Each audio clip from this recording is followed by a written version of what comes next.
ഭീകരരുടെ പിടിയിൽ നിന്ന് മോചിതനായ മലയാളി വൈദികൻ ഫാദർ ടോം ഉഴുന്നാലിൽ റോമിലെത്തി. വേങ്ങര നിയമസഭാ മണ്ഡലത്തിൽ അടുത്ത മാസം 11-ന് ഉപതെരഞ്ഞെടുപ്പ്, വോട്ടെണ്ണൽ 15-ന്. ഉഭയകക്ഷി സമ്മതപ്രകാരം ഹിന്ദു വിവാഹമോചനത്തിന് ഹർജി നൽകി 6 മാസം കാത്തിരിക്കണമെന്ന വ്യവസ്ഥ സുപ്രീം കോടതി ഇളവ് ചെയ്തു. കേന്ദ്ര ഗവൺമെന്റ് ജീവനക്കാരുടെയും പെൻഷൻകാരുടെയും ക്ഷാമബത്ത 1% വർദ്ധിപ്പിച്ചു. KPCC രാഷ്ട്രീയകാര്യ സമിതി യോഗം രാവിലെ തിരുവനന്തപുരത്ത് ചേരും. ഗുരുവായൂർ ദേവസ്വം പ്രസാദം പദ്ധതി നടപ്പാക്കുമെന്ന് മന്ത്രി ശ്രീ കടകംപള്ളി സുരേന്ദ്രൻ. കേരളത്തിന്റെ അനുമതിയില്ലാതെ പമ്പ അച്ചൻകോവിൽ ബൈപ്പാസ് നദീ സംയോജന പദ്ധതി നടപ്പാക്കില്ലെന്ന് കേന്ദ്രം. പ്രാദേശിക വാർത്തകൾ കഴിഞ്ഞു.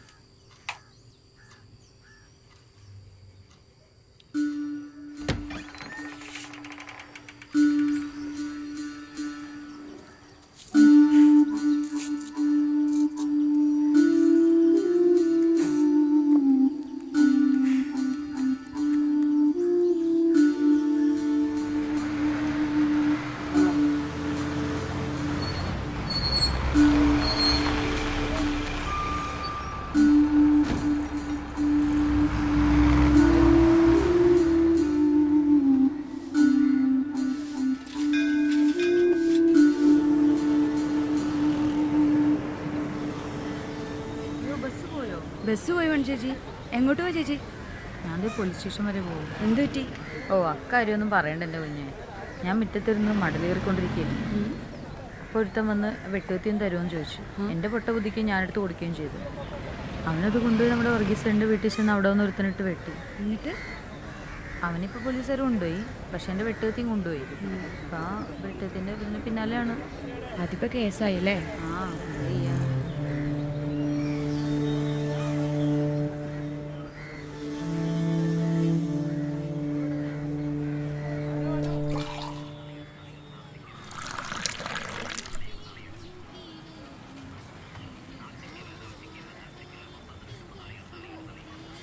രാഘവട്ടാ, കനകമാമ വരുന്നുണ്ട്.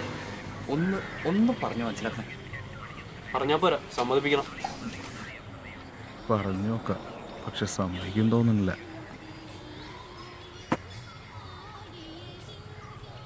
പിള്ളേരൊരു ആഗ്രഹം പറഞ്ഞു, കൃഷ്ണേട്ടൻ്റെ ഒരു സ്മാരകം.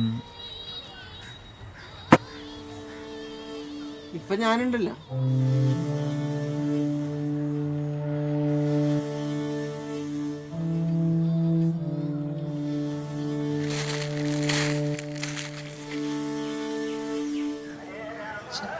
വേണ്ടായിരുന്നല്ലോ എന്ന് വെച്ചിങ്ങനെ വെറുതെ വിടാൻ പറ്റുമോ? എന്തെങ്കിലും വഴി കണ്ടേ പറ്റൂ. ഇലക്ഷൻ വരുമല്ലേ? നമ്മൾ ശ്രമിക്കാഞ്ഞിട്ടാണോ? ആ വീട് വരെ വെച്ചു കൊടുക്കാമെന്ന് പറഞ്ഞാലേ. ആ പ്ലാക്കന്തരൽ അനീഷ് നിന്റെ ഫ്രണ്ട് അല്ലേ? അവൻ്റെ അമ്മയെ കൊണ്ടൊന്ന് പറയിപ്പിച്ച് നോക്കിയാലോ? ശരിയാ, അത് നല്ലൊരു ഐഡിയ ആണ്. ചിലപ്പോൾ ലക്ഷ്മി അമ്മ പറഞ്ഞാൽ ഒരു പക്ഷെ നടക്കുമായിരിക്കും അല്ലേ? നോക്കാം.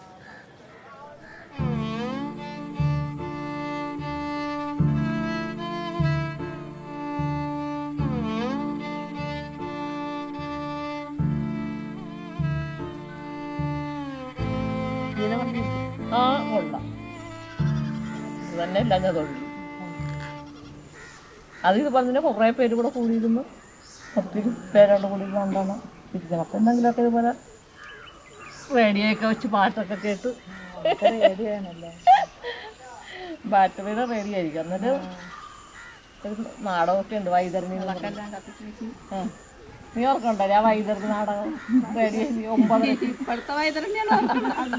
അല്ല, എപ്പോഴും ഉണ്ട് നാടകം. അല്ല, ആ വൈതരണി നാടകം ഉണ്ടായിരുന്നാണോ?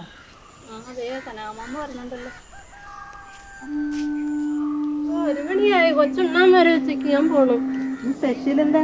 ചിക്കൻ കറി വെച്ചിട്ടുണ്ട്, മോരും കാച്ചി പപ്പടം വറുക്കണം. ചിക്കനാണ് അവിടെ ചെന്ന് നോക്കണം. നുള്ളി കാന്താരിയുടെ ഇല പോലും കാണുകയില്ല. കനകമ്മ ഇരിക്കട്ടെ, ഞാനിപ്പോൾ ചോറ് തരാം. കൊച്ചിന് ചോറ് കൊടുക്കാനൊന്നല്ലെന്നേ അവള് പോയത്. അവള് കനകാമാമ കണ്ട് മുങ്ങിയതാ. അതെന്തിനാണ് കനകമാമനെ കൊണ്ട്? രഘുവിൻ്റെ കൂടെ പിടിയിലായാലേ രമേശ്. അവനിറങ്ങുകയും ചെയ്തു. അവൾ ആരുടെയൊക്കെ കയ്യും കാലം പിടിച്ചിട്ടാണ് അവനിറക്കിയത് നമുക്കെല്ലാം അറിയാവും. എന്നിട്ടെന്ത് പ്രയോജനം? അവനിപ്പോഴും കൊടിയുടെ പറഞ്ഞ അടക്കല കൊടിയും പിടിച്ച് നടക്കുകയല്ലേ. സന്തോഷം ഇതുവരെ വന്നിട്ടേടി? ഓമെന്നൊരു വന്നില്ല മമ്മ. നാളെ മറ്റന്നാളെ വരുമായിരിക്കും. ആൺകുട്ടികളല്ലേ, കെട്ടിയിട്ട് വളർത്താനൊന്നും പറ്റിയല്ല. ആൺകുട്ടികളെ അങ്ങനെ അയച്ചു വിട്ട് വളർത്തരുത്. അവൻ കള്ളു കുടിക്കുന്ന കഞ്ചാവ് വലിക്കുന്ന ആരും പറഞ്ഞു ഞാനിതുവരെ കേട്ടിട്ടില്ല. എനിക്ക് അത്രയും പേടിയൊന്നുമില്ല. പേടിക്കണം. കള്ളും കഞ്ചാവും മാത്രമല്ല തലക്ക് പിടിക്കാൻ.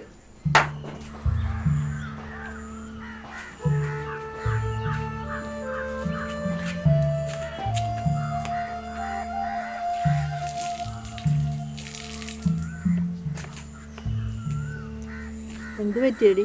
ആ മോൻ്റെ കാര്യം പറഞ്ഞ് തുടങ്ങിയതാണ്. കാരണം അമ്മയ്ക്ക് ഇഷ്ടപ്പെടാതെ പോയി. അതൊന്നും സാരമില്ലടി, അമ്മമ്മയുടെ കാര്യം എല്ലാവർക്കും അറിയാമല്ലോ. എങ്ങനെ കഴിഞ്ഞിരുന്ന കുടുംബമാണല്ലേ. മനുഷ്യന്റെ തലവരെ മാറാൻ അധികം നേരമൊന്നും വേണ്ട.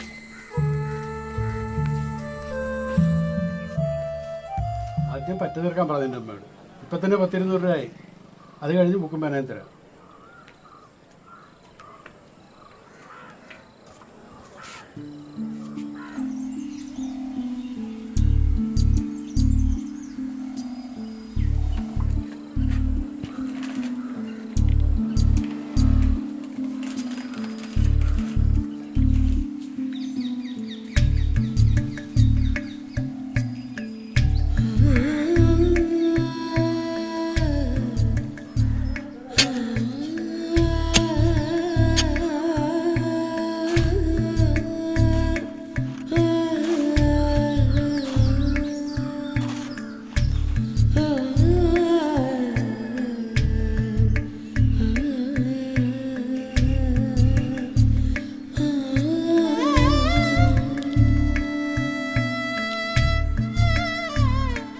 വെള്ളമെടുത്തുണ്ടോടാ?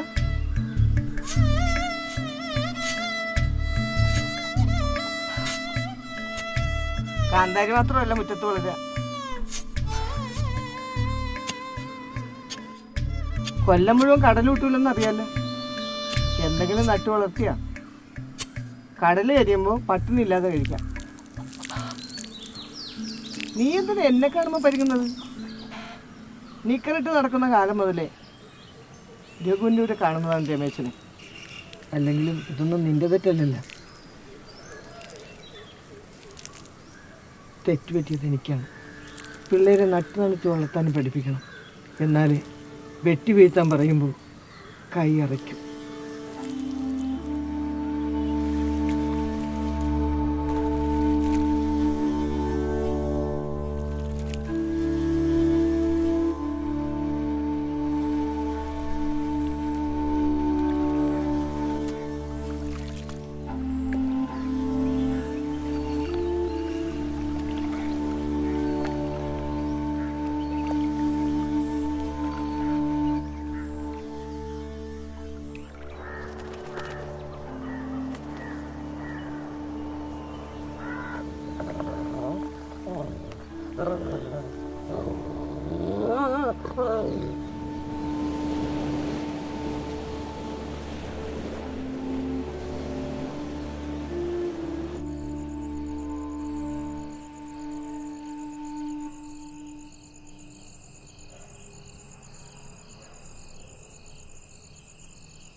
നീ ആയിരുന്നാ വന്നത്?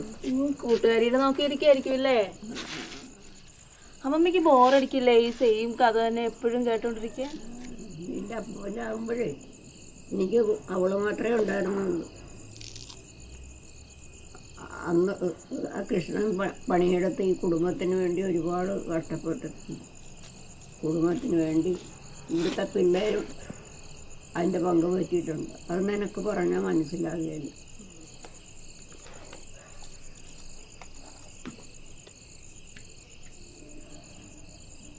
ഇതേ അവള് വന്നണി കഞ്ഞി എടുത്ത് വയ്യ.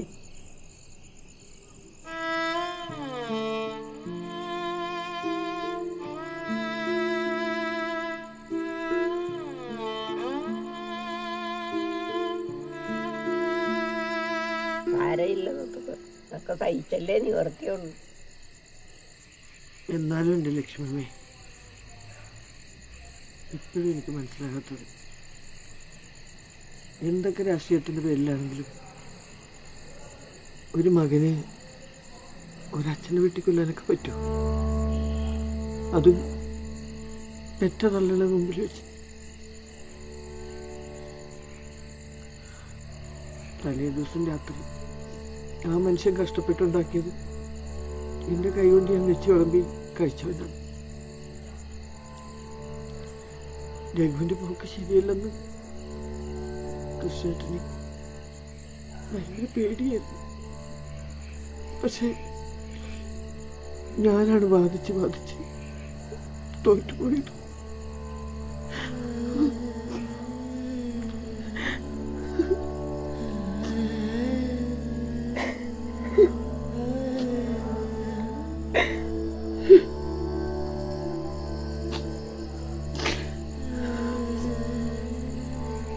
ഈ അലച്ചിൽ നിർത്തി കൂടെ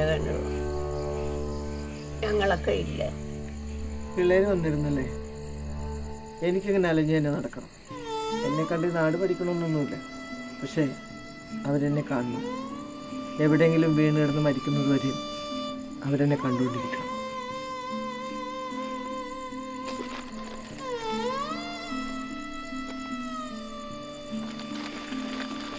കനകമ്മേനോട് ഞാൻ എപ്പോഴും ഓർക്കൊരു കാര്യം ചോദിക്കണമെന്ന്. എന്തിനാ പുറത്ത് പോകുമ്പോൾ വാതിൽ തുറന്നിടണേ?